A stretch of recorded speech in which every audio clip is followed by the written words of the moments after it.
Good afternoon, everyone. It's my pleasure to welcome you to this online seminar on governance futures in the Global South, convened by the Institute for Security Studies and with the generous support of the International Development Research Center. My name is Priyal Singh. I'm a senior researcher at the ISS, focusing on Africa and the world, and I'll be facilitating the discussion today. Over the next 1.5 hours, we will be considering some of the big ticket international issues of our time, from demographic change to climate change to economic shocks and geopolitical rivalries, and how these are likely to impact and reshape governance in the Global South over the coming years and decades, paying particular attention to the role and the capacity and the legitimacy of state actors.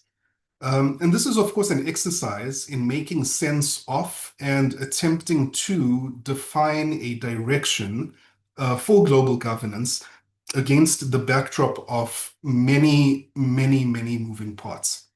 And my colleagues at the African Futures and Innovation Program at the ISS have taken on this challenge head on and have devised a futures forecasting methodology that does just that, which considers a vast array of social, political, and economic phenomena, defining variables and proxies, and ultimately crunching the data to provide us with 4 general scenarios for where we most likely may be heading, and the kinds of state actors we may most likely find within each of these 4 scenarios that will be presented and discussed shortly.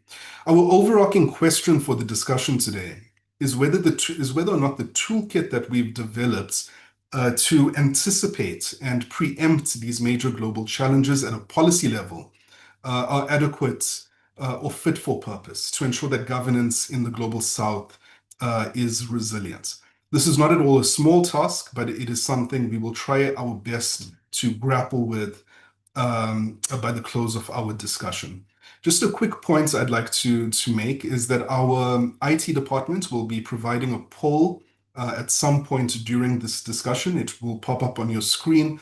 Please complete this poll, as it helps us tremendously to improve the quality of our events. We've got an excellent lineup of speakers here with us this afternoon to provide their insights on whether we are indeed up to the task. We will soon be hearing from my colleague, Michelle van Rooyen, who is a researcher at our African Futures and Innovation Program, followed by Ronak Gopaldas, who is a director at Signal Risk. He's an ISS consultant, amongst many of the other hats that he wears as well. Before moving on to Dr. Seema Shah, who is the head of the Democracy Assessment Team at International IDEA, and Gustavo de Carvalho, a senior researcher on African governance and diplomacy at the South African Institute for International Affairs. And finally, Dr. Philani Mthembu, the executive director for Global Dialogue, following which we will then open up to questions and comments from our audience. Before that, however, I would like to welcome our executive director at the Institute for Security Studies, Dr. Fonte Akum, as well as Dr. Sydney Leclerc, Senior Program Officer at the IDRC, to provide a few short opening remarks. Firstly, I'd like to turn over to you, Fonte. The floor is yours. Thank you. Thank you very much, Priyal, and thanks for taking the onerous task of moderating this conversation. It's a pleasure to see Sydney as well, our partner in this challenge. Distinguished ladies and gentlemen, dear panelists, Michelle, Ronak, Gustavo, Seema, and Philani, it's a pleasure to welcome you on behalf of the Institute for Security Studies to this convening on governance futures under pressure in the Global South.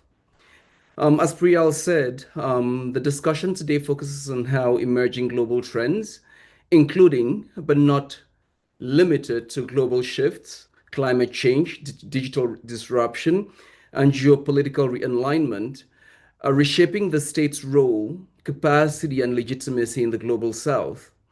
The Global South itself, which is a construct which is often contested, but one which reflects and speaks to issues of wealth, opportunity, power, and development.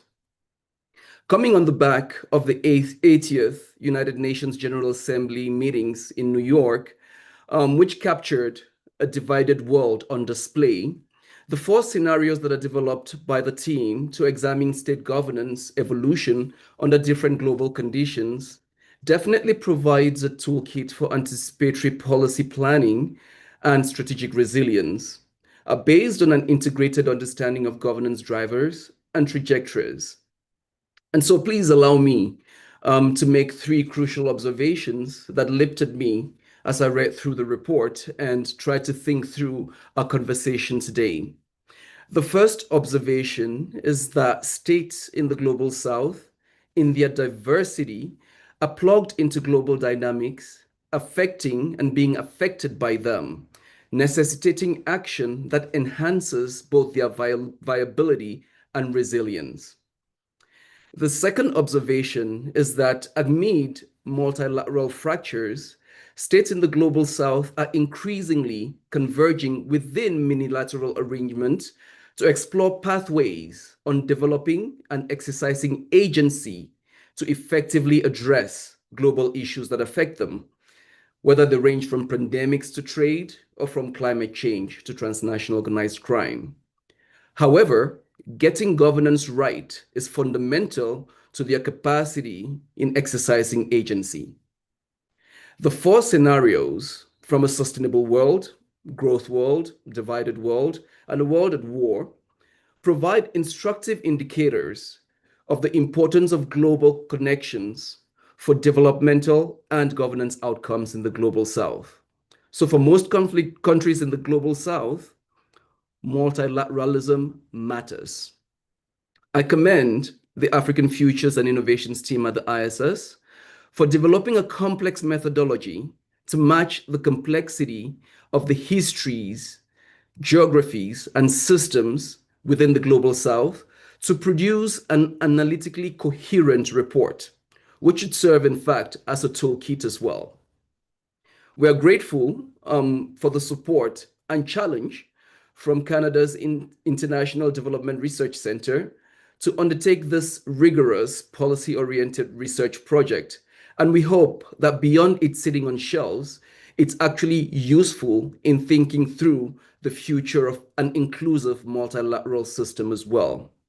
The ISS also remains grateful for the enduring support of our Partnership Forum members, including the governments of Norway, Sweden, Ireland, Denmark, the Netherlands, the European Union, the Open Society Foundations, Hans Seidel Foundation, and the Millennium Trust in South Africa. Distinguished ladies and gentlemen, I'm sure it's going to be a robust debate, and I look forward to a most productive and informative conversation as well. Thank you very much, and over to you, Priyal. Thank you very much, Fonse. Sydney, over to you.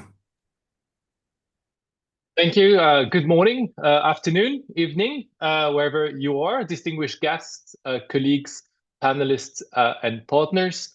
Thank you, Priyal, for the moderation, and thank you to the Executive Director of ISS, Fonse Akum, for your great remarks and points that you've already made. You've stolen some of them from me, so that's great. It's a privilege really to join Fonse in welcoming you to the launch of the report, which is the main output of the Strategic Foresight project on the futures of the state from a Global South perspective, which IDRC is really proud to have supported. We are living through a period of profound complexity and profound uncertainty. And then most parts of the world face converging pressures, democratic shifts, climate change, geopolitical realignment, authoritarian surges, the rise of non-state actors, among many, that are reshaping the role, the capacity, the legitimacy of the state, as well as the expectations citizens and communities have for it. And these times, it's essential to move beyond reactive approaches and invest in strategic foresight. And the project really reflects IDRC's and our interest and commitment to navigating these complexities, using future thinking to inform programming, policy, and reflection. By fostering anticipatory capacity, we can prepare for uncertainty, we can challenge assumptions, and we can identify options for resilience and transformation. And this report is really more than an intellectual exercise. Really, it's a systematic, foresight-driven inquiry into the future of the state governance in the Global South.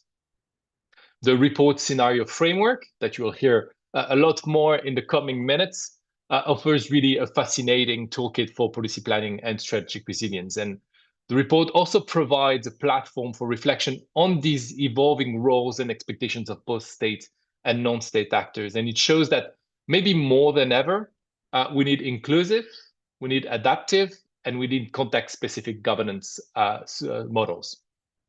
And what does it take for us to get to a systems builder state? So for those who have read the report, they'll know what I'm talking about. That is framed in the report. I think that's a really important question that we need to raise. And I also highly suggest reviewing the questions after each horizon scan section. For me, they really they really provide valuable prompts to deepen our understanding and guide future action. And so our hope is really that this work will only inform and shape ongoing debate, but also drive new reflections and actions. And we encourage really all stakeholders, whether governments, researchers, civil society, donors, regional actors, to use these insights to strengthen institutional responses to complexity, promote evidence-based policymaking, and embed foresight in governance strategies. Finally, let me use this opportunity to thank the African Future colleagues at ISS, especially Yaki, Judith, Michelle, and Julia for their great work and dedication, and for such a good collaboration since the beginning. Thank you to all those who contributed to this important work through inputs, participation in regional consultations that we've had along the way, or today's launch. I always say that the true value of a report is measured not just by its content, but by the number of people who it actually reaches and the impact it has in practice. And so seeing so many of you connected today on different platforms is already a testament to this work's relevance and success. And I really look forward to the discussion, lively as they shall may be, learning from you all and seeing how these insights can be taken forward. Thank you. Thank you so much, Sydney. Both you and Fonse were absolutely spot on in terms of your timing, as well as your remarks. So Michelle, I think I'll grant you an additional 5 minutes if you need it. But please, the floor is yours. We look forward to hearing from you. Thanks, Priyal, Fonse, and Sydney, and thank you to everyone joining today. I'm Michelle, and I'm, as Priyal said, a researcher at the African Futures and Innovation Program. We conduct independent research on Africa's progress and development potential aligned with Agenda 2063. My background is in foresight. I have a master's in future studies from the Stellenbosch University. And I think, Sydney, thanks for bringing that to the attention. This is really the approach that we've taken to use the foresight approach and to be exploratory in trying to deal with the amounts of complexity and uncertainty that states are facing in terms of their legitimacy, capacity, and as well as even the value of democracy for the future. So again, and I think, Sydney, you said it well, but the purpose of this report really is far-reaching and urgent. As Fonse and Sydney has covered, we all know this. It's on policy agendas, conferences all over the world. The rapid pace and intersecting shifts, such as climate change, demographic shifts, which differ across the Global South, aging populations in some, Africa's growing youthful population, and of course, the geopolitical tensions that are reshaping and raising questions around the legitimacy of the state. It's forcing governments to do more with less. And at the same time, adding to this complexity is, you know, the fact that the authority is continuously being contested, different actors, different perspectives on what inclusion means, what a truly democratic governance model looks like. Now, these are very difficult questions, but important. And I think as we move forward, everybody, while there's a lot of uncertainty, can also feel a lot of opportunity in terms of doing things differently or trying to understand how we renegotiate legitimacy and partnerships and governance models for a better future ultimately. I think also, and this is to do with the foresight approach that we use, within this complexity, a lot of the times we tend to still remain very short-sighted or silo-visioned. I think each of the different trends, as we said, like climate or demographics, is covered intensively. But what this report really tries to do, and what I think the value in it is to map this out so that we have a very systematic approach into dealing with the intersection and the dynamic nature of these shifts. So yeah, as I said, to address this, we use an integrated foresight approach. Now, I do invite all of you, for those who haven't read the report, to please engage on the website. I don't want to dwell too much on the methodology and all of the sections. As Sydney mentioned, for example, we in the Horizon Scan section where we covered the different drivers that will shape the future of governance, things like political and security governance, economic governance, social governance, environmental governance. Within each of these drivers, we have full sections exploring them and the different impacts they could have on the global south. We've also added things like critical questions, which I remember in one of our meetings, Sydney said, each in their own could be a full-on research question to take forward. So, but I do want to cover a few of the principles before I get into the key insights, which is the future of the state, which I think is where why everybody has joined and what I'll focus.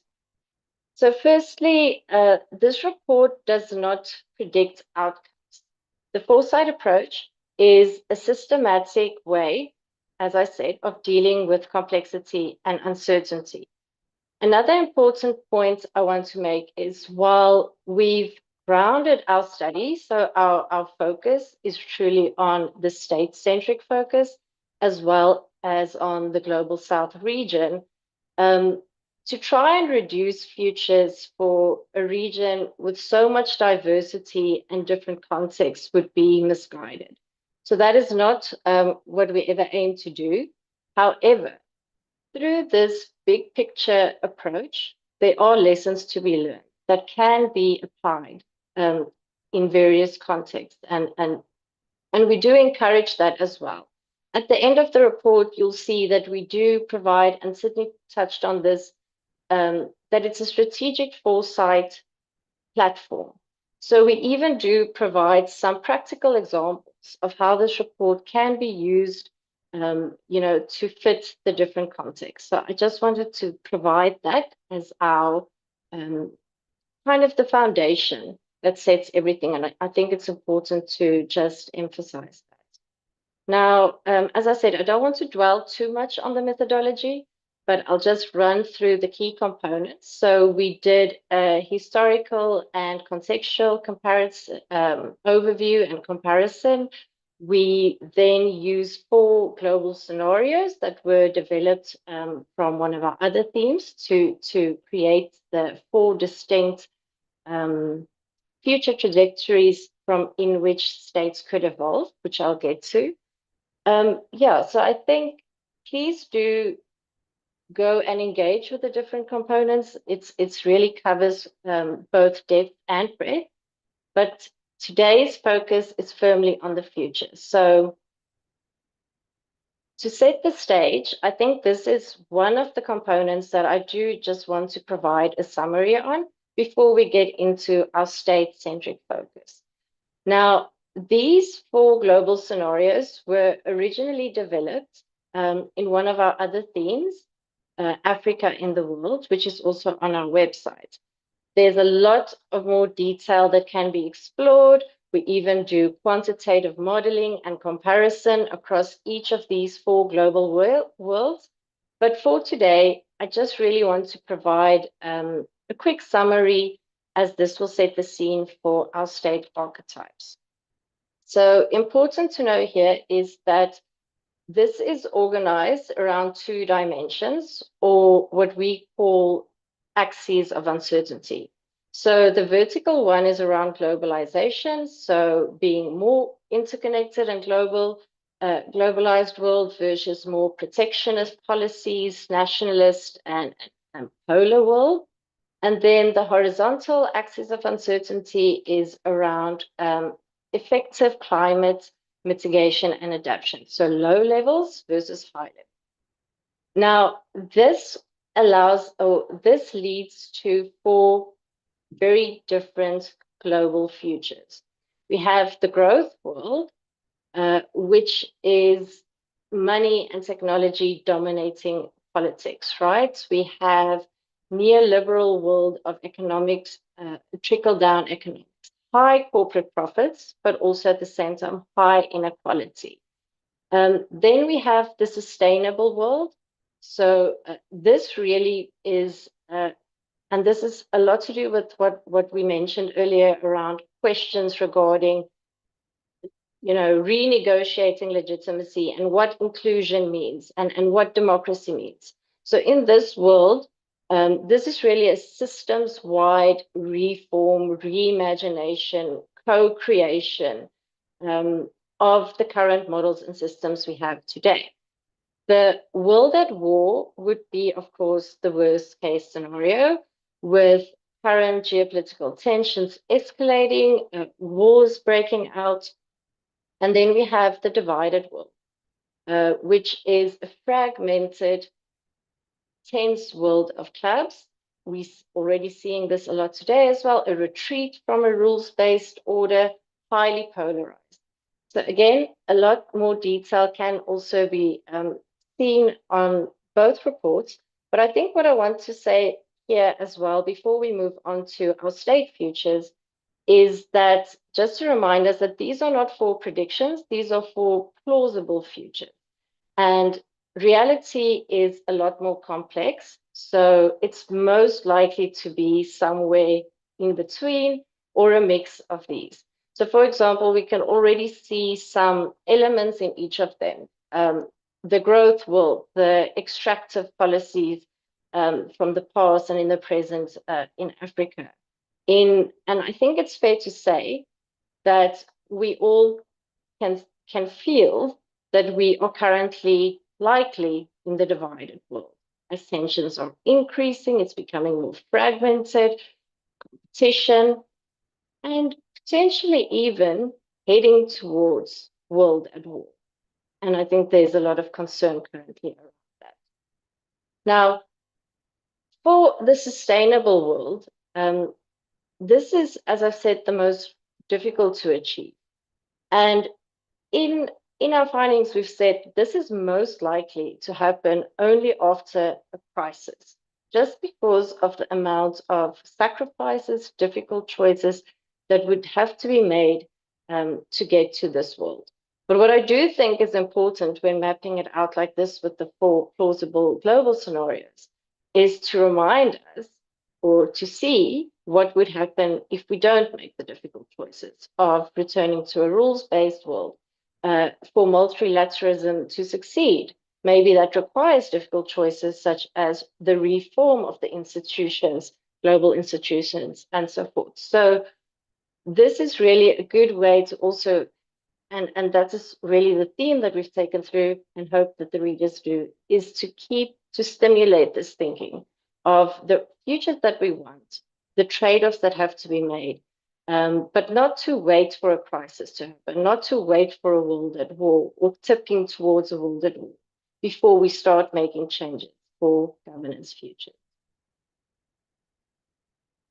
Okay, so, and also I think from those 4 scenarios, we could see that a different mix of these external pressures and domestic choices will lead to very different states. So from those 4 global scenarios, our analysis distills 4 what we call state archetypes. So in the growth world, we have the deal maker state. So growth at any cost. Governments shift from planners of development to deal makers, brokering access to markets, labor, data, resources. Now, on paper, government effectiveness improves, yet these gains are deceptive.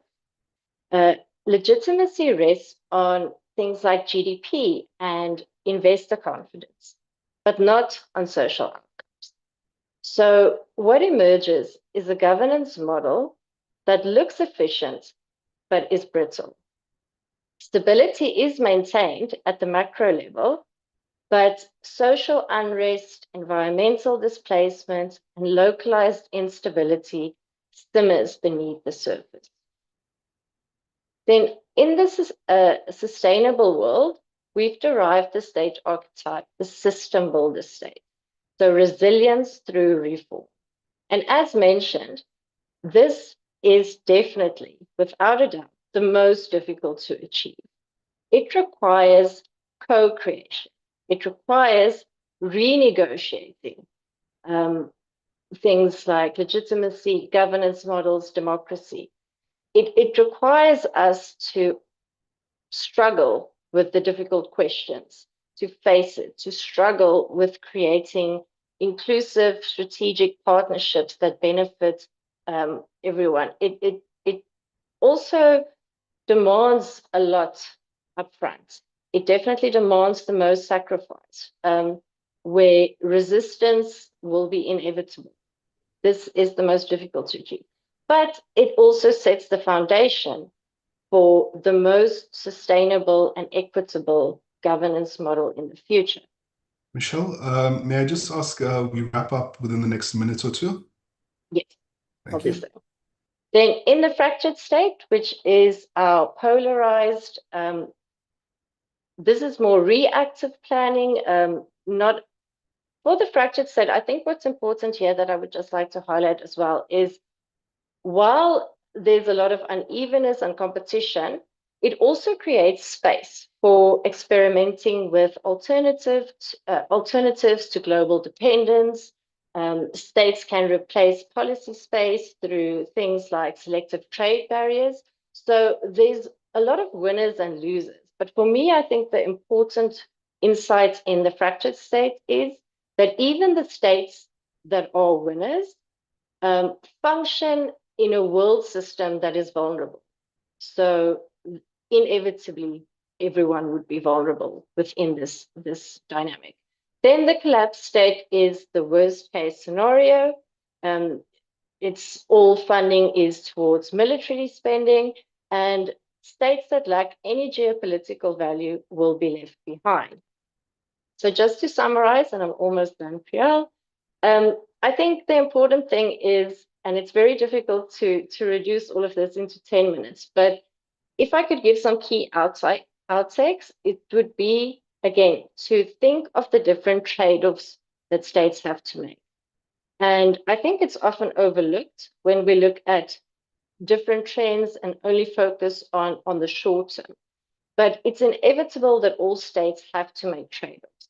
But we need to have a better understanding of what these are and to make better choices. So, for example, the deal maker state delivers on growth and short-term development, but at the cost of inclusivity, which ultimately could undermine the effectiveness, the growth, the investment that it achieved. The system builder state demands the greatest sacrifices upfront, like I said, but it does offer the strongest foundation for sustainable and equitable growth.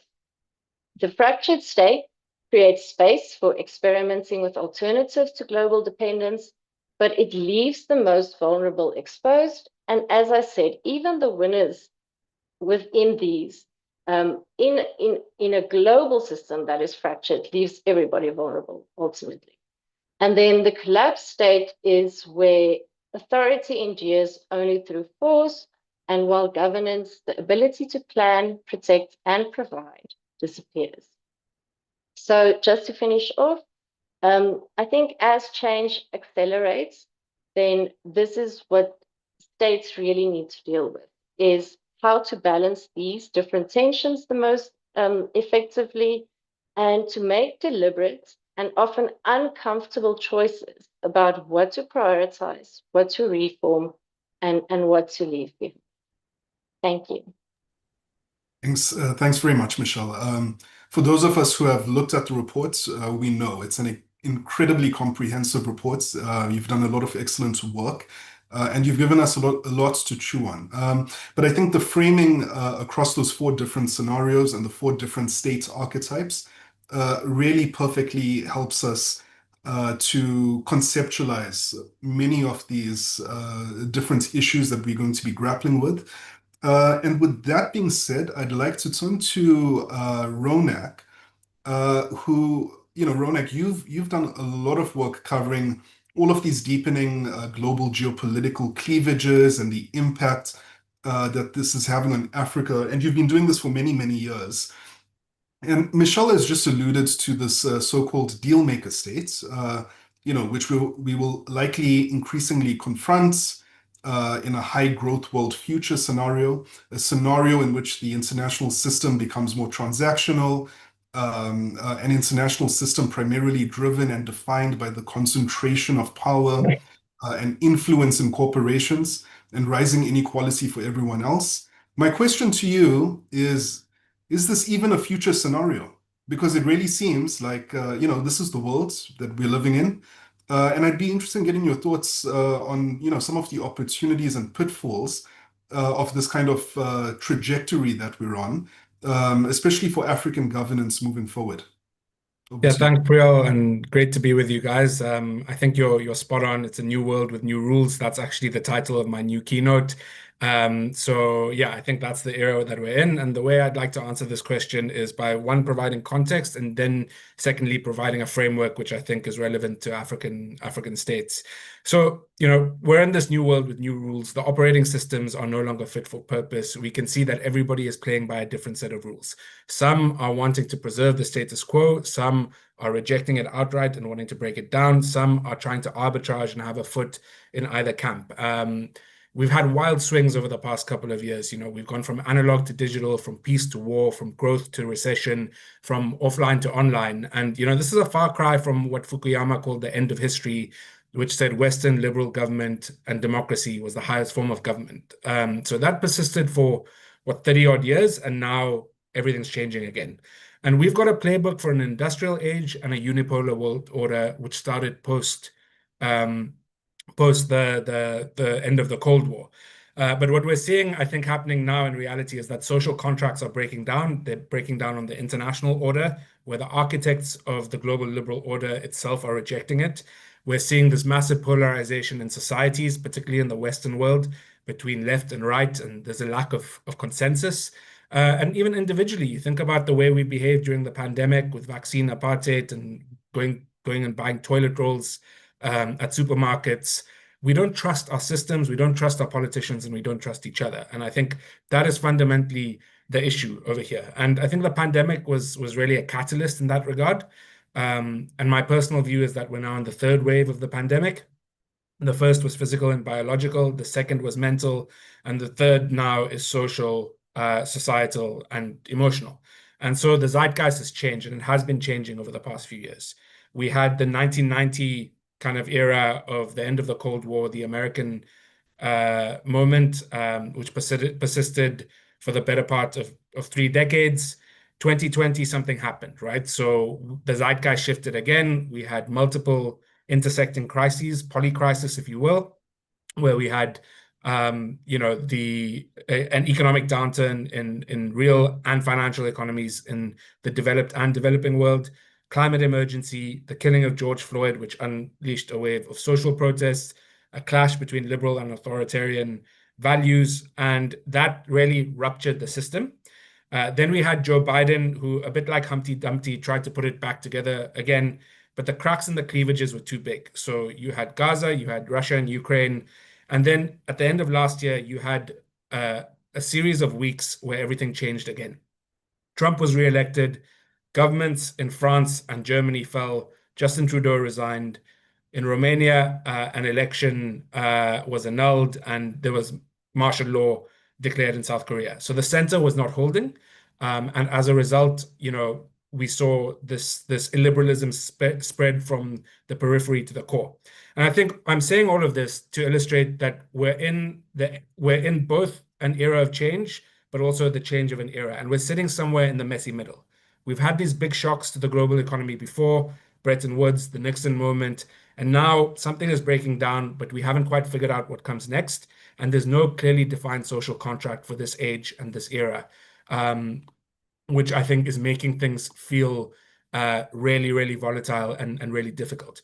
So if I am an African policymaker, an African sovereign, what am I looking at, and what are the forces that I think are going to frame things going forward? And I think I've got a framework called the 5 T's: trust, Trump, trade, technology, and talent. So I think it's quite clear that there's an erosion in trust in the global liberal order. Political systems are changing. We're seeing the rise of the global south, push towards de-dollarization, the BRICS. So the question for African countries is, which systems and partners should it be trusting in a world that is changing? I think when we think about Trump, I think we are now entering an era of international honesty. America is about interests, not values anymore. And the US is transforming from the underwriter of the global order to the undertaker. And I think we need to fully understand that. So we're getting a more isolationist US, which is going to have implications for multilateral institutions, and clearly going to have downstream effects on emerging and African markets. From a trade perspective, we're in a world where trade is linked to security. We're seeing the securitization of trade and industrial policy, and that is shifting the geometry of international trade, which I think creates some opportunities for African countries, because as supply chains change, as geopolitical powers try to de-risk, Africa's ports, Africa's trade corridors are going to become far more integrated, I think, into the global political economy. From a technological perspective, we're entering an era where it's about AI, automation, and clean energy. The minerals that will power that are found in Africa. And so it's central to this great power competition, the AI race, and climate goals as well. How do we play our cards in this regard? And then the final T that I'm thinking of is talent. We know that demographics are on our side in Africa, but it's a double-edged sword. It can be a comparative advantage, but if we get it wrong, it can be a liability. At the same time, in the Western world, you've got the silver tsunami, aging populations. They need workers, they need labor. Can African policymakers create the circular talent retention where we export our talent as a comparative advantage, comes back as remittances, as skills, and the likes? So that's how I'm thinking about these big shifts that we're seeing in the world, and I'll pause there. Thanks, Romek. And I think, you said all countries are kind of like running on their own operating systems at the moment. And we're definitely seeing this kind of fracturing, this breaking of some kind of global consensus that we need to actually move the needle on all of these big global issues that are confronting us, existential issues that are confronting us. My question to you is, from a global South perspective, almost like the default position adopted by many of our countries here in the South, when we are confronted with these tensions, with this geopolitical rivalry and competition playing out amongst the major powers, one of the default positions is we need to, maintain, or a lot of reference is made to the utility, the value of strategic non-alignment, for example. But we haven't really seen this strategy, really become a defined approach for us to collectively confront these issues that are playing out. So my question to you is, what do we actually need to do to get all of our ducks in a row so that we actually derive immediate short-term and even long-term benefits from the kinds of tensions and rivalries that are playing out amongst much more powerful, much more influential countries?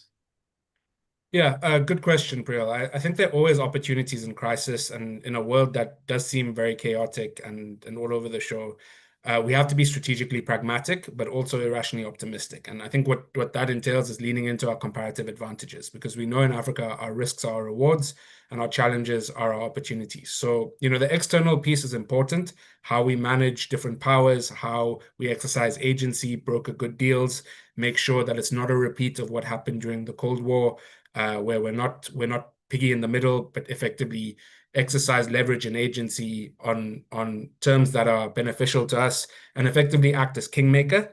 So that's on the external piece, and I think economic diplomacy is very important there. But also internally, Africa needs to understand, and this is something I think the pandemic has shown us, that we've got to bet on ourselves. It's not rocket science what we need to do, right? We need to integrate, because that gives us more leverage in terms of bargaining power. It gives us greater market size. It's stuff that we need to do for economic efficiency. And we've got the Continental Free Trade Agreement. So that's something that we need to double down on, because it's a grand vision for the future. Innovation, we know in Africa, creativity is our superpower. And then obviously we're a continent that's not industrialized. And to do that, we need hard, soft, and digital infrastructure. So amidst this chaos, I think there are some short-term tailwinds. We've had a perfect storm in a very negative way since the pandemic, where we were locked out of capital markets because of a strong dollar, and we experienced the dollar smile. We had no fiscal space. That's changing now. The dollar is getting weaker. There's a loss of trust in that, and that's opening up the funding window. So reform-oriented African sovereigns would be able to borrow from capital markets at attractive rates now. And if we use that to double down on our infrastructure spending and investing, I think that could be really positive. And then you've got new entrants who are looking at the continent. The Gulf countries are making a strong play in recent times, and maybe can plug the gap that the US potentially leaves from its withdrawal, and Europe looking more inward. I think as geopolitical hedging strategies become more and more important, and countries try to de-risk from America and China and the likes, our trade corridors, our ports, our positioning around these things, and our comparative advantages and being relevant to global trade and the global economy become important. And then, of course, resources and people. I think all of these things are important, but ultimately it's going to come down to the age-old question of leadership and governance. Excellent. Thanks so much, Ronak. I think I take the points. The key takeaway here is that we have to bet on ourselves. But as I turn to my next speaker, Dr. Seema Shah, one of the things I'm thinking about is, as we're navigating this geopolitical minefield, where does this leave things like democracy? Where does this leave things that are, which is quite something we have to protect, something we have to nurture, but can also, oftentimes be kind of abandoned as we pursue short-term geopolitical hedging strategies, pursue short-term kinds of trade deals and engagements with major powers. So Seema, you've been tracking and analyzing, the state of democracy around the world for many years. And of course, all of the governance scenarios mentioned by Michelle directly speak to issues that will require more resilient democratic institutions, democratic cultures in the global South, if we are to arrive at a more resilient and sustainable governance systems in the future. So from your perspective, is this something we can realistically hope to achieve in light of the myriad challenges confronting democracies around the world? A lot of it's touched on by Ronak just now. Thank you so much.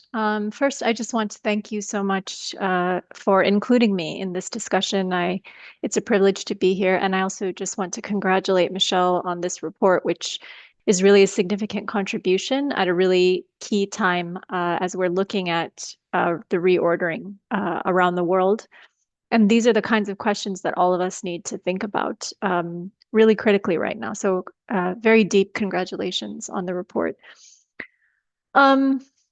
I think that there are a couple things to keep in mind. Yes, the data, including international ideas data, show many aspects of democracy are in decline.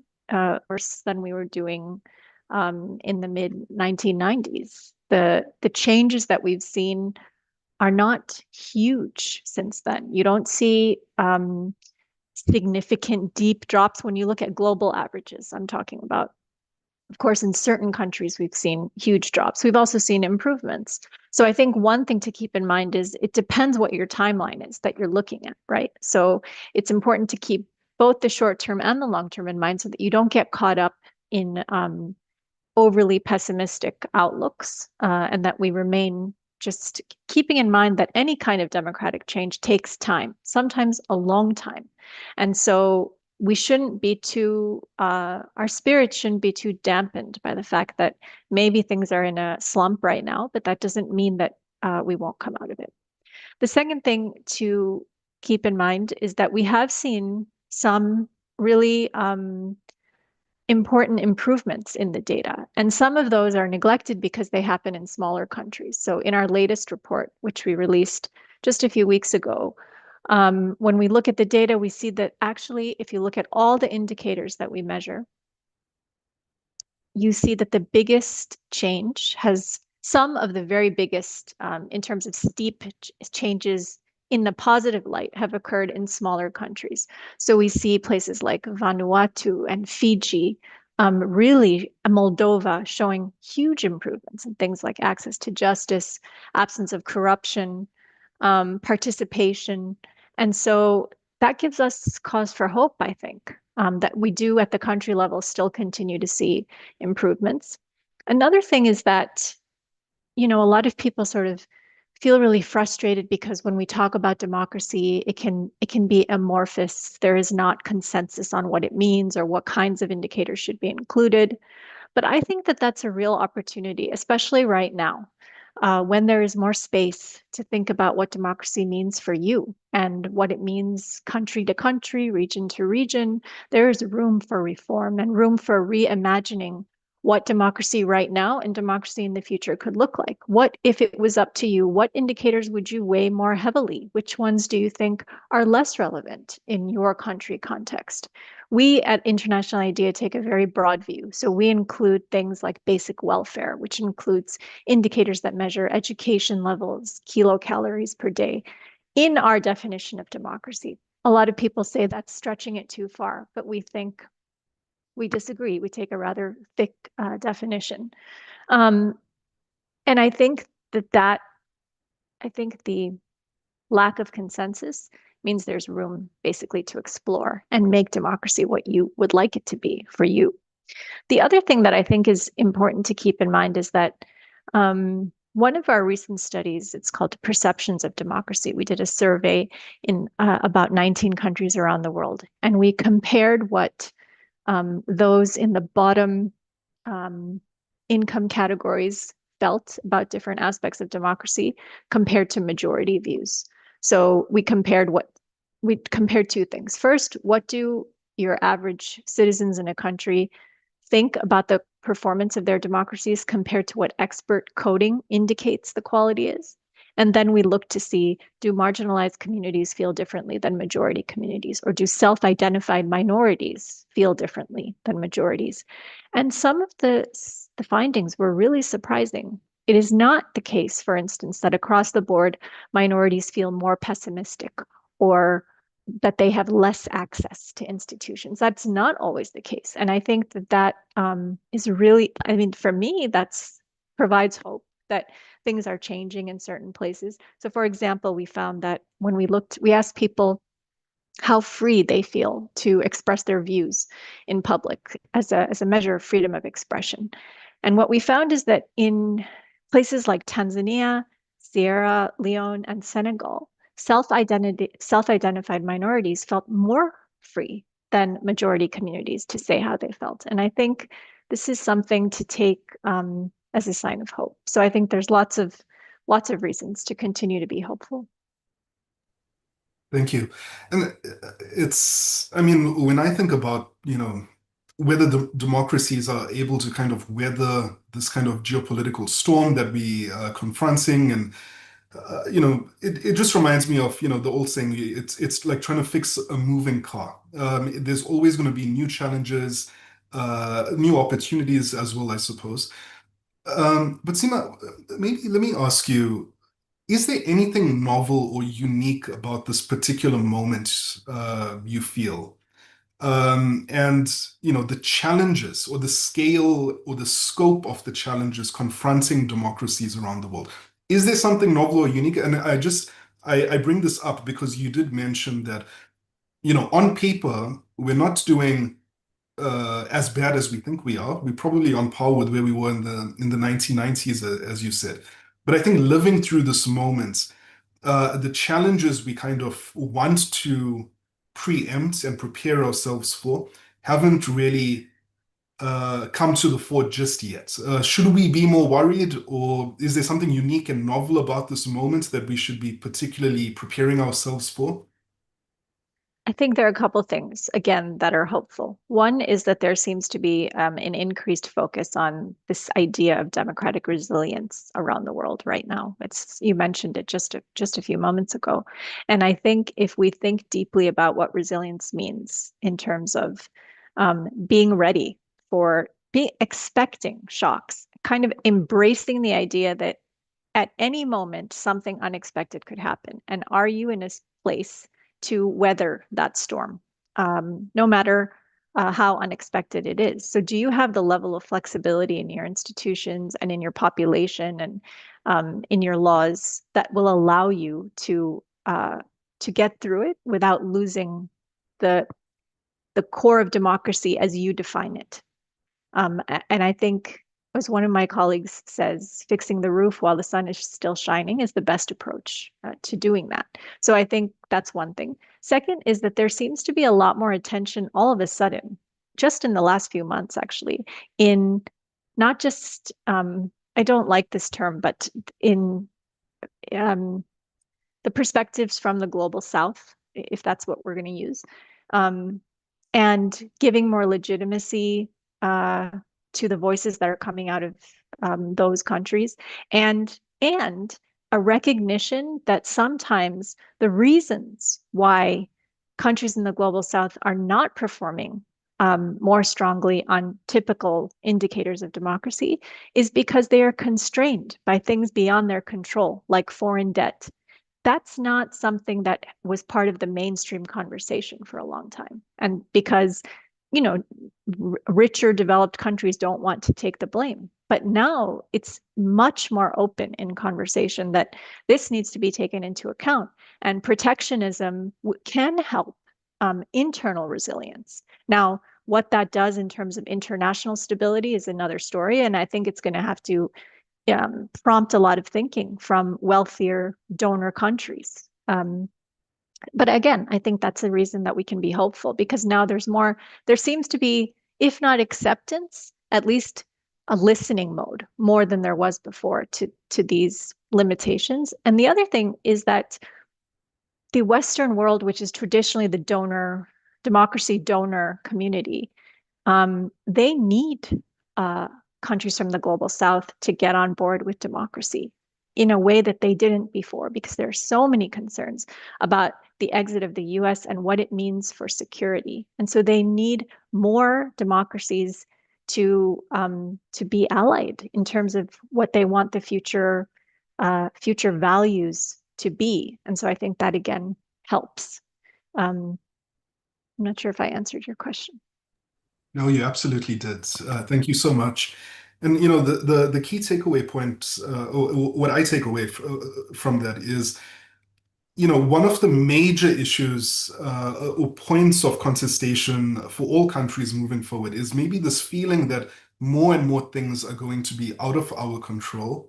And that is where we need effective global governance institutions, and that is why I would like now to turn to Gustavo. Because Gustavo, you've been stuck deep in the weeds of global multilateral institutions for many, many years, giving you this really good insider-outsider view into how these large, complex institutional bureaucracies change and adapt over time in response to the changing global geopolitical environments. The scenarios provided by Michelle and what's provided in the report, all in some way point to fundamental changes in the structure of the international system on the back of growing geopolitical cleavages, heightened contestations amongst major powers, the shifting locus of power towards the global south. I'd be particularly interested in getting your take on how you see global governance institutions faring against this kind of backdrop, and ultimately how this will impact governance for us here in Africa and across the global south. Over to you. Thanks so much, Priyal, and congratulations, Michelle. This is a really interesting paper, and I think it's a very needed and timely one.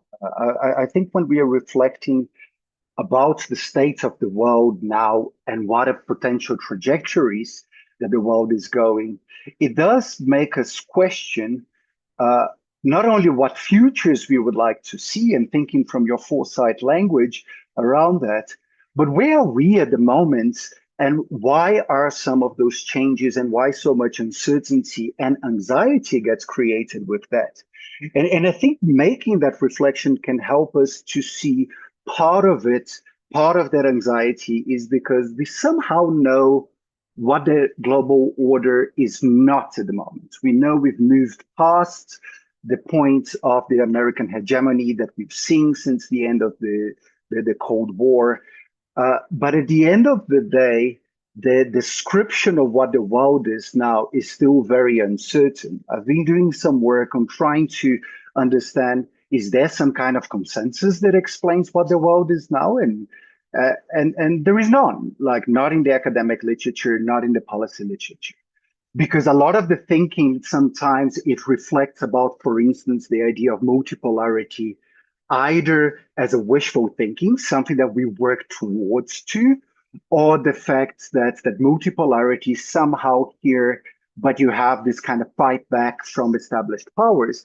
I think at this stage it's too early for us to know really where the global order is, but it provides us the opportunity of perhaps questioning some of those core concepts that drove the liberal international order of the last 75 years, an international order that wasn't static, an international order that perhaps was created in the outset of the Second World War, but evolved and changed, including by the role of multilateral institutions, about global South countries. If we think about the decolonization period and the impact that it had on certain principles and values, whether it's about decolonization, whether it's about movements against the apartheid regime in South Africa, and apartheid as a broader concept, I think we can think about some of those issues and perhaps reduce some kind of romanticization that the rules-based order that we had was necessarily perfect and worked for everyone.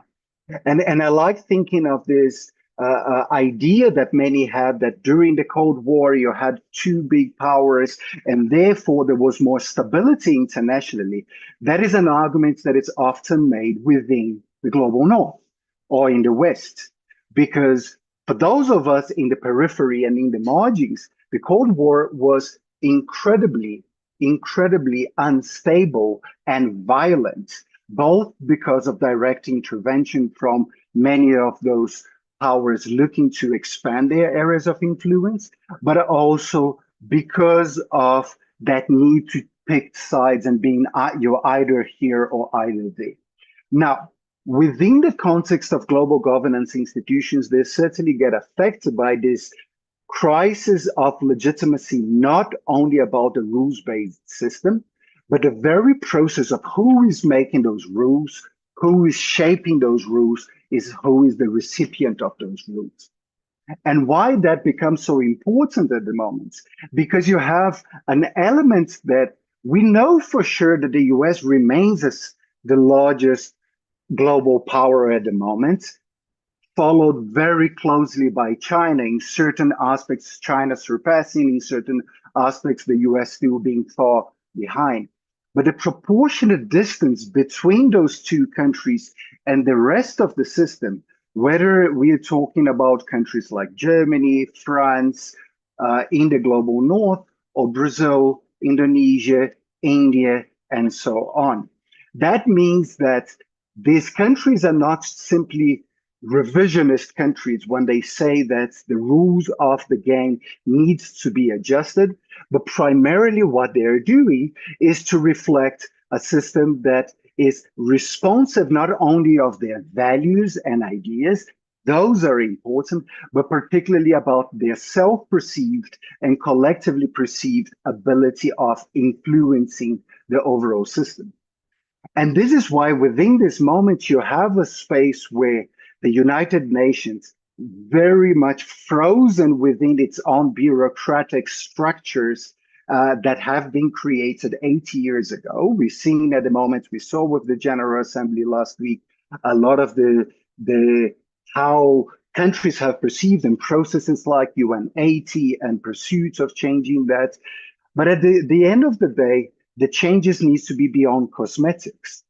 The incentives that exist at the moment for those changes, because of the level of instability and reduced legitimacy and trust within those institutions, is part of the reasons why we start seeing these proliferations of many groups that resembles those multilateral institutions. Sometimes we call them minilateral G plus structures and so on, like the G20, like BRICS, and like many other groupings that are happening, because countries start realizing that if we don't get the utility from those institutions that exist at the moment, we might as well create complementary, not to replace them, but perhaps to address specific issues within the system. Now, can we reform or transform or change this multilateral space in a way that rules remains valid? Yes, but perhaps we need to think of much more deeply in terms of how do we do that? How much do we maximize, how much do we continue with maximalist views where we need to look for this maximum common denominators, and perhaps to look into what are the minimum common denominators and the different platforms that we can do with that. That type of fragmentation within the multilateral system is not per se a source of instability. We see, for instance, within BRICS, a group that combines so different countries. Some are democracies, some are autocracies, some are rivals, very little complementarity between them. And the way that it operates often is looking for those minimum common denominators. What does it mean is that it's very common and very well accepted that we agree to disagree. Perhaps human rights is important for countries like Brazil, like South Africa, like India, but maybe it's not for other members. Doesn't mean that it becomes less important for those members that are part of it and still believe in human rights, but they do feel that there is other forums that are a little bit more better placed to discuss those issues. The question then is, in the long run, I think we're going to start seeing a mix of those different archetypes, because there is a lot of testing being done. There's a lot of try and error, and we are figuring out, and the states are figuring out, what types of approaches, institutions, values, and what even the level of interdependence we want and need in a place that beyond a whole space of polycrisis, as was mentioning before, we have fundamental shifts within supply chains, within trade, within spaces that goes beyond just the Trump administration. And that in itself changes the narratives. If we look into, and I'll conclude this answer here by talking about, if we look into the narratives of around development that comes from heads of states in Africa, that is a fundamentally important shift in the last couple of years. Fundamentally, what we saw in the General Assembly last week in the high-level debates was not really African countries mourning for this reduction of this aid-based developments that has been strengthened in the last 3 decades, but really identifying that we need to improve the positioning of our economies and societies within these global supply chains that enable us to have enough capabilities to invest in our societies and make that change. And this is where I think the future for African countries when it comes to its own ability of becoming influential, but also to reach the levels of development it wants, lies within the very continent. And here it means that strengthening some of those institutions being created now, not only the African Union, but particularly those that relate to the African Continental Free Trade Area, the Pan-African Payments and Settlement System, that really provides meanings not on their own, but important avenues to ensure that this increasing complementarity, interdependence between African countries, increasing their place in the added value chains globally and regionally, that seems increasingly seen as one of the most effective avenues to protect the continent in a space where it is not only in crisis, but in rapid changes that we are still uncertain to where we're going to. Gustavo, I completely take your points on board that, we've been all guilty of, even some of us in the global south have been guilty of romanticizing this rules-based global order of old, looking at it through rose-tinted glasses. And I also completely take on board your arguments that we're in the test kitchen right now. We're experimenting, we're trying to figure out what works, what doesn't work. But it's difficult for me to not be a pessimist when we speak about reform of global multilateral institutions, reform of the global governance architecture, reform of the global international financial institutions, because it requires really hard political choices. It requires us to take a much longer term view of where the international system is going. It's something that I feel many or the vast majority of countries are incapable of doing because of their own political pressures and so on. So, your perspective, is this a pipe dream? Do our leaders go to the General Assembly every year aware of their own empty rhetoric, so to speak, knowing well that there is actually no politically viable pathway for global governance reform at the moment? What's your take? I think it's a fair point, and I think the situation globally warrants us to be pessimistic, considering how limited the impact and influence of many of those institutions are. I think what is interesting with the report that Michelle put together is that we're looking into those archetypes perhaps as ideal scenarios and ideal situations that specific paths could lead them to. In reality, what we're going to be seeing is a little bit of a mix of all of them. At that same time, I think, and perhaps more of a rhetorical exercise in terms of countering the idea of pessimism that you mentioned, we've also seen many other regions in the world outside of the United States this year realize that they're perhaps not as far from one another in terms of how do they see multilateralism as we once perceived. The last few years have been tense in terms of relations between Europe and Africa, for instance. And we've seen a lot of those developments happening, both in terms of their reactions towards the war in Ukraine, but also in terms of specific views about direction. When you have a player and an actor like the United States going so off the curve than many other countries in the world, we start seeing Africa and Europe in much more similar terms. We start realizing that we individually, we're quite weak in terms of being able to achieve and advance the outcomes we would like to see for our countries and regions. So therefore, pulling those resources, coming together and interacting and finding better ways, that is something that comes very closely. Even if we look, for instance, on the European Union that spent more than 20 years debating and arguing with South America in relation to a free trade deal between the European Union and the southern cone of South America, Mercosur, there was very much a fast-tracking point where it seems very likely we're going to reach an agreement by the end of the year. Because when we start seeing the largest country in the world under which the liberal international order was designed around, moving away from that, we don't only see that as, well, it's a shame that it's a problem that we have the United States doing that. We see the United States and the current status of the global order as inherently risky. And then what do we do when that international order becomes risky? We diversify, we mitigate those risks by looking into new partners, creating new engagements, and even potential deal breakers that would have been a deal breaker a year ago becomes much more palatable for many of those countries.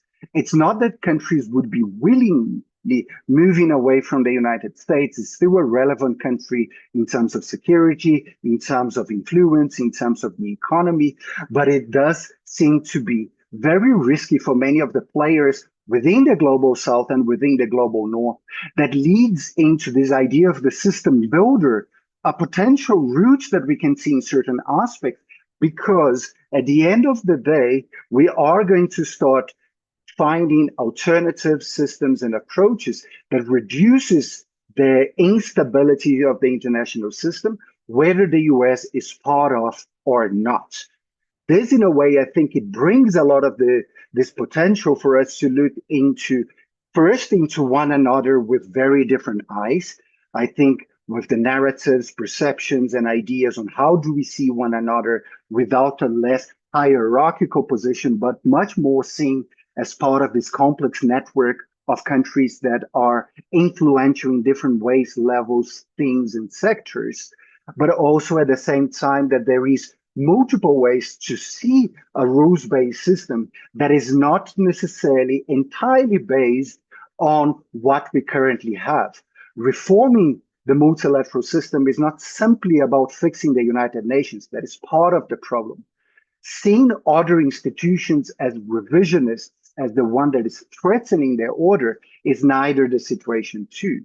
Perhaps in this experimentation for Africa, for the global south, and for the global north, we do need more of those experimentations until we start seeing what works, what doesn't work. The UN may have been created in 1945, but it's the effect of not only the Second World War, but of decades, if not a century, of experimentation in the creation of international organizations that started very small in Europe in the 1800s, to the League of Nations and then the United Nations. We should see that as part of the progress and not necessarily cling to the past as the only way in which we can see an international system that is just, an international system that is fair, an international system that is based in rules, but also an international system that understands the multiple sources, the variation of ideas, and that it becomes more inclusive without necessarily being unstable in its own core.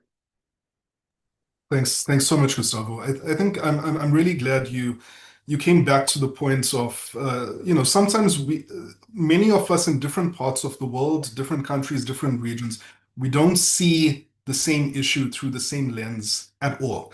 And I think this provides a nice segue, because I'd like us to actually bring the conversation back to the global south itself, the conception of the global south.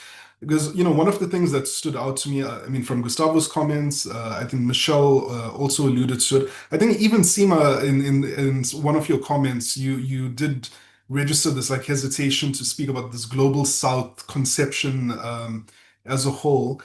And I'd like to turn to Philani, because Philani, amongst many other issues that you cover, you've been following the evolution of South-South cooperation for many years now.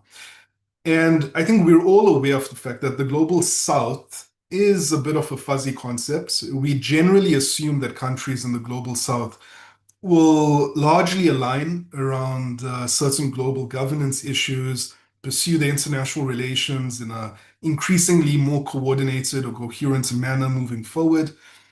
I'd be interested, Philani, in hearing your views on whether this argument is actually valid, or whether we're more likely to encounter major fault lines, geopolitical contestations, strategic realignments, in which the global south as a concept, as a collective unit of analysis, will actually, perhaps not feature as prominently in the international system moving forward. Philani?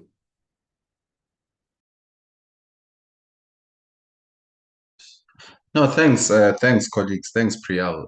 No, I think, part of the challenge, and I've seen this in recent years in, some of my engagements, especially in Europe and in other parts of the world. In fact, even within regions of the global south, increasingly the concept of the global south is a concept that is increasingly looked at, that is problematized. I remember a recent discussion we had in Spain, where I sort of challenged one of the speakers from Europe, and I said, well, whilst she may have had a problem with the concept of the global south, the idea of the global south is not necessarily a technical term. There is a political, aspect to the term itself. And in that, framing, it is clear that I don't think you will have, you won't arrive at a perfect concept.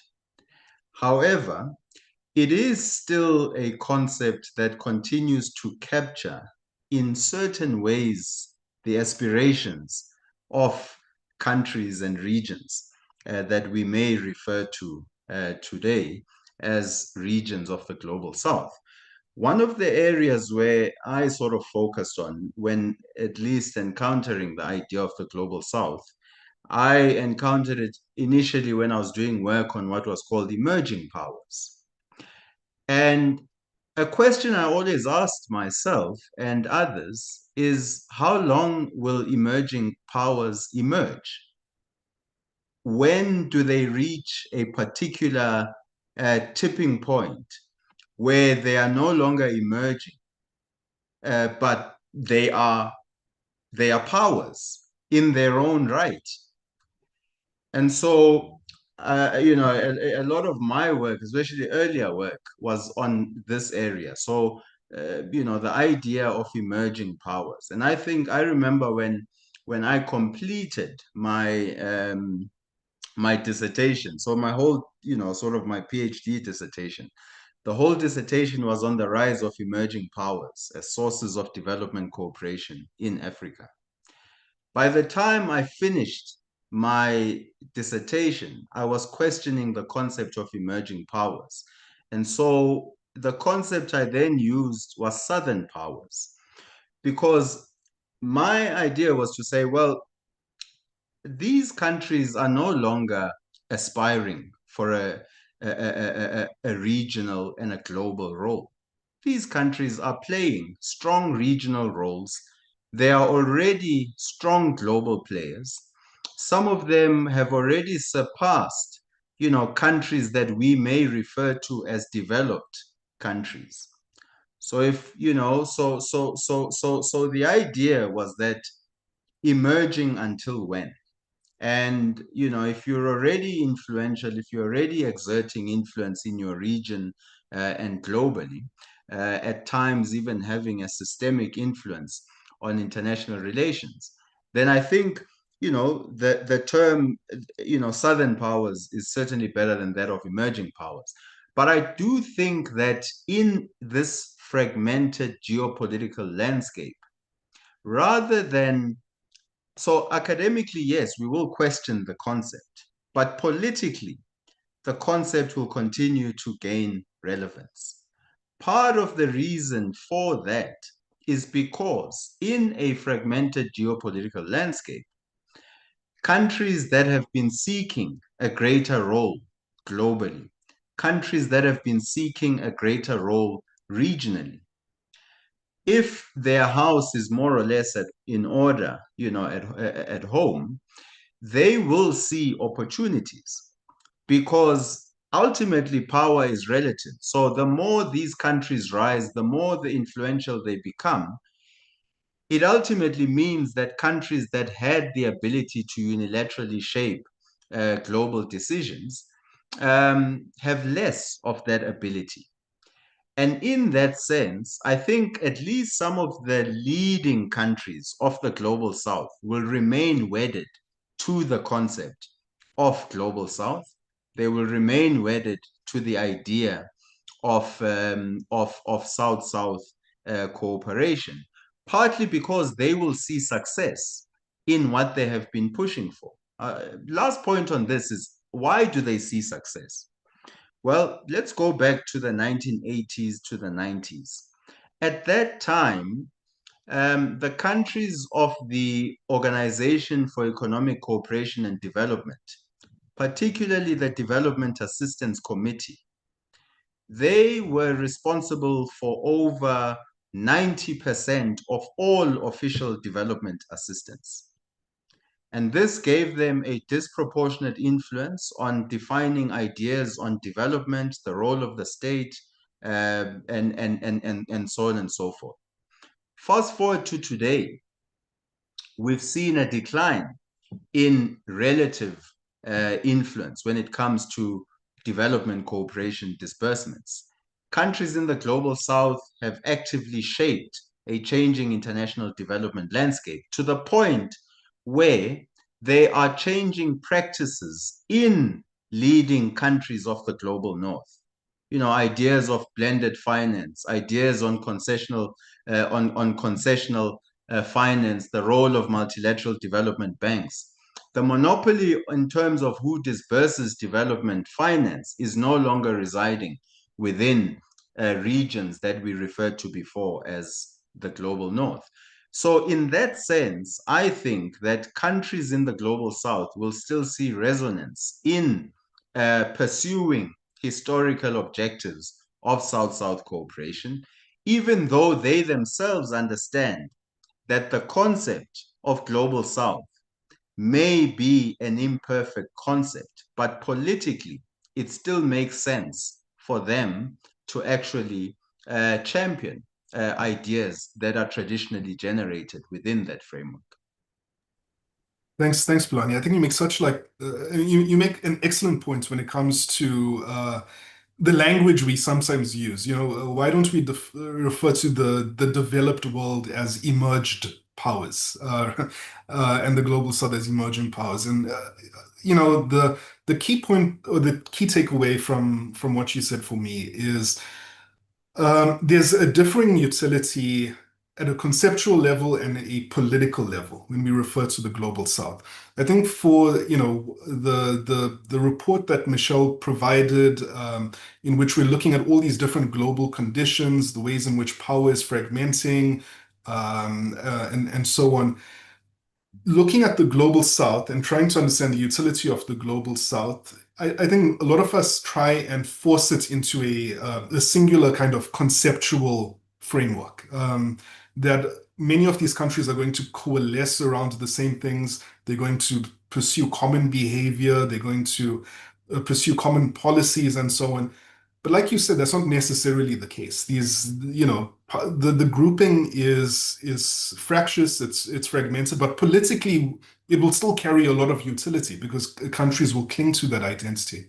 I think, you know, something I'd like to just also get your perspective on is, are there any different kinds of partnerships, any different kinds of norms, institutional strategies that you foresee countries in the global south maybe pursuing with more vigor, or you know, pursuing, you know, with just greater energy and enthusiasm as we move into this more uncertain and fragmented world? Or do you see those strategies actually falling to the wayside as a result of this increasing uncertainty internationally?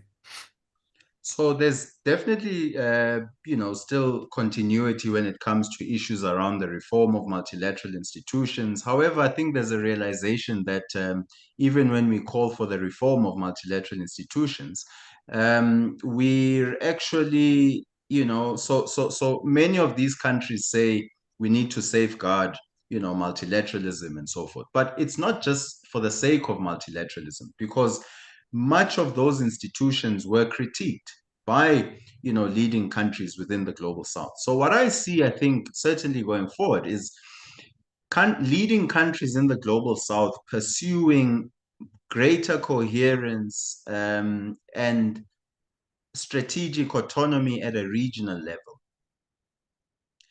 And I think what that does is it safeguards their role at a global level. So I think, yes, it makes sense. I mean, someone mentioned it earlier. I think it was you, Priyal. It could have been someone else. But, you know, our leaders go to the General Assembly. Sometimes they know that this is rhetoric that will not necessarily yield, you know, tangible reforms immediately. However, you still continue, you know, it's a ritual. You still continue whilst pursuing greater agency at a regional level, because as we have a fragmented geopolitical order, and as we see a rise of Southern powers, it has also meant that within their regions, they have greater potential to be more influential. And by doing that, they enhance, you know, their agency at a global level. So I think that is what fragmentation, that is what the rise of Southern powers ultimately will lead, because ultimately they're all going to be saying on certain issues that affect their regions closer, they will say, hey, this is not an issue for the international community. This is an issue we are quite capable of resolving at a regional level. But by doing that, what they are also trying to do is to enhance their influence globally and, of course, regionally, while safeguarding a zone that they perceive as something, as an area where they should have greater strategic autonomy. The last point is that ultimately all of these things will be impacted by how strong these countries are domestically. So the role of governance becomes very central. The role of and the ability of turning potential, you know, into better lived experiences for their citizens, having greater legitimacy. At times, yes, we will debate concepts of democracy and all of that, but ultimately legitimacy will be guaranteed if these governments and these states are able to improve the lives of their people. So at the end of the day, what will likely have a greater impact on cohesion amongst countries in the global south is not necessarily the external factors, but it is their ability to manage internal domestic complexities. If they're able to manage that, then they will enhance their role internationally. If they fail to do that, then even the very idea of global south becomes more fragmented as they become much more focused on fixing, you know, domestic challenges. Thanks, Palani. I think those are excellent points. So, colleagues, at this point in the program, I'd just like to draw everyone's attention to the poll that is that has just been launched. Actually, it just popped up. If you can go ahead and complete that, it really does help us improve our events and take on new lessons. We are a bit pressed for time, so I'm going to take some liberties, and I'm going to say we might go slightly over time, maybe 5 minutes, maybe 10 minutes, because I just really like to open the floor to everyone just to get anyone's reflections, any comments that you'd like, or reactions that you would like to bring to our attention, any questions you'd like to pose to the panelists. Please feel free to raise your hand and I'll give you the floor. Alternatively, feel free to drop any questions in the chat. And I'm seeing no one's hand is raised because I think we've had an incredibly comprehensive discussion, to be honest. And if there's no immediate questions, I'd actually like, because Gustavo raised his hand to me privately and said he'd like to comment on one of the things raised by Pilani. So Gustavo, I'll give you 2 minutes to make your inputs. Thanks, and thanks, Pilani. I think when you were speaking, I think a lot of things came to mind, and I think there is a lot of challenges on why and how we choose some of those meta geographical concepts. Not only the West or global South, but even terms like Europe, like Africa. These are not static concepts. The concepts of the identity, the European identity per se, only became similar to what we see now in the 19th century. Even the concept of the West that feels pretty commonplace right now, it is a concept that kept changing from the Greek and Roman times until now. I think the challenge with it, and especially in accepting some of those concepts, it has to do because many of those are done in opposition to the other. Whether you're thinking about the concepts of Europe vis-a-vis the idea of Christendom in the European space versus Islam in the borders or margins of that, it's interesting that concepts like the global South, they inverted that order. Because to a certain degree, what it is trying to do is to find a set of common issues and commonalities between these sets of countries that have a similar shared experience, that have similar positions and limitations in terms of their ability, but not necessarily one that mirrors what we see in other meta categories like the West and so on.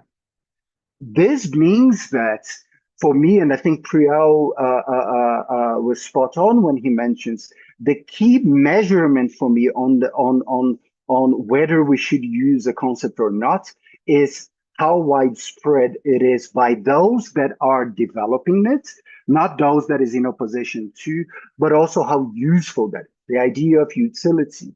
Because, and we can clearly find evidence within, not only in the academic work, I think there is a lot of academic work that has been done in the last couple of years, reflecting on that concepts and what meta categories like that can teach us, but particularly how useful is seen as a policy tool.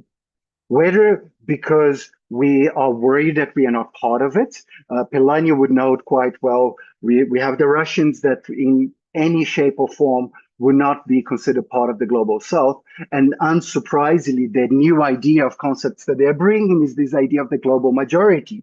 Many of us kind of laugh off that, but it's really because it identifies that we cannot really be part of this global South group, but we see a lot of utility around that in specific issues. Or even China, that is far more ambivalent around its own role and place as part or not of the global South. Sometimes it feels that China is talking about a partnership with the global South. Sometimes it feels that China is talking about being part of the global South. Because, and I think we waste a lot of time as policy people, as academics, as thinkers about those issues, simply not liking those concepts. The concept exists and the concept is being utilized and for a very particular reason.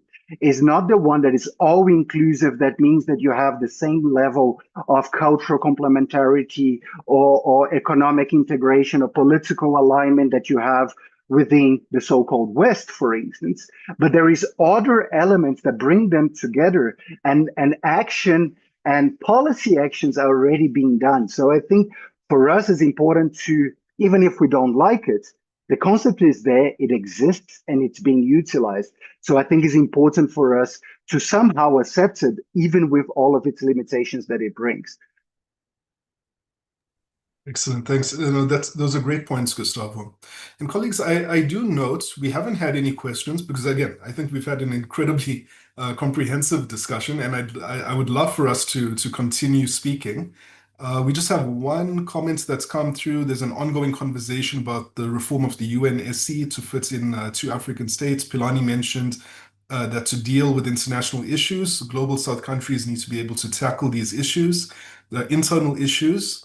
What are some other conditions that would enable a country to be eligible to take up one of those positions within the Security Council?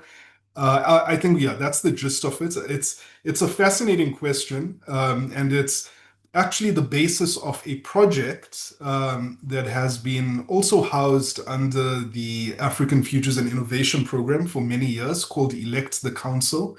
And I would definitely advise Raisa to check out the website, electthecouncil.org, that provides quite a radical and different approach towards the topic of UN Security Council reform in light of all of the political deadlocks or the deadlock that has defined the negotiations over reform of the council for so many years. Colleagues, we are 5 minutes over time. I think we've had a fascinating discussion.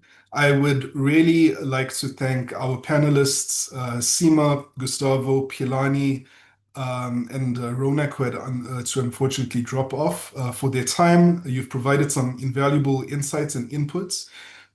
Michelle, I don't know if you want me to put you on the spot, if you'd like to make any final reflections. If you'd like to, you can just let me know. Thanks. No, just in agreement with everything you said, and it was fascinating to hear all of these perspectives, and that's really what we wanted to do in this report. I know the 10-minute presentation was very high level, but the engaging panel discussion is basically the exact output that the report also drives for. So thank you to these amazing speakers. I've taken a million notes, and I would just also like to end off saying that the reports is a theme on our website that we will keep updating. So please continue to visit it, and we will continue working on it. And yeah, I think it's been a very meaningful event for us. Thank you. Perfect. Thanks, Michelle. So with that being said, everyone, once again, thank you all so much for your time. It's been a fascinating discussion. Please do follow and engage with the reports online. And we hope to see you again in future at many of our other events. Thank you so much, and I'll conclude the meeting here. Thank you. Bye-bye.